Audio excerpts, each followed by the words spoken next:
Now, a reverse in students' choices. The number of Hong Kong students applying to mainland universities has increased tenfold over the past decade, from below 1% to over 6% last year. At the same time, the number of mainland students going to Hong Kong is decreasing. CGTN's Peng sat down with the president of the City University of Hong Kong, Professor Way Kuo, to find out why. In recent years, it seemed that this heat in choosing to come to Hong Kong for undergraduate study or also the postgraduate study seems like to be cooling down a little bit. Is it because people have better choices to go to, for example, the United States or Europe, or is it because they have some concerns of studying in Hong Kong? Well, this question is very reasonable and is of no surprise at all. The student will just find it as valuable to stay at home than go to other places like Hong Kong.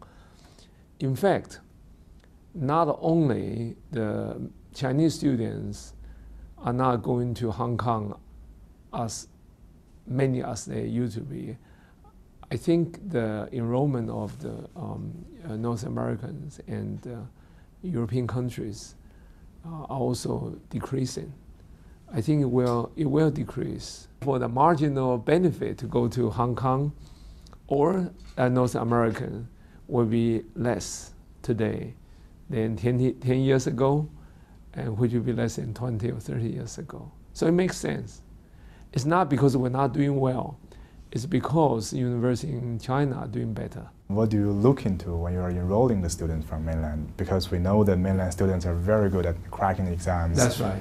But it seems that you look more into their innovative capacity. Right.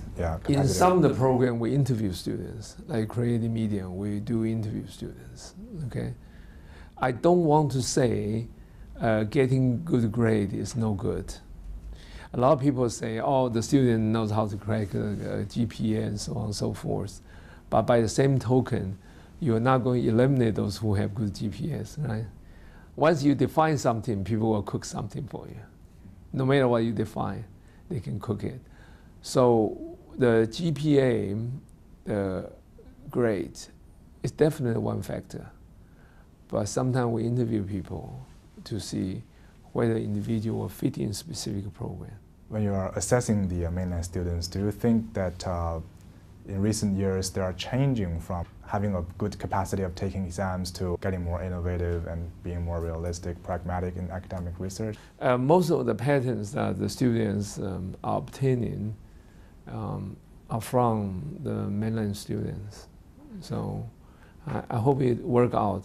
And by the way, in terms of the number of patents generated by the university in the whole world, we are ranked number 54 in the whole world. In Hong Kong, we are number 1. Including the mainland, we are number 2. Tsinghua is number 1, we are number 2. Okay?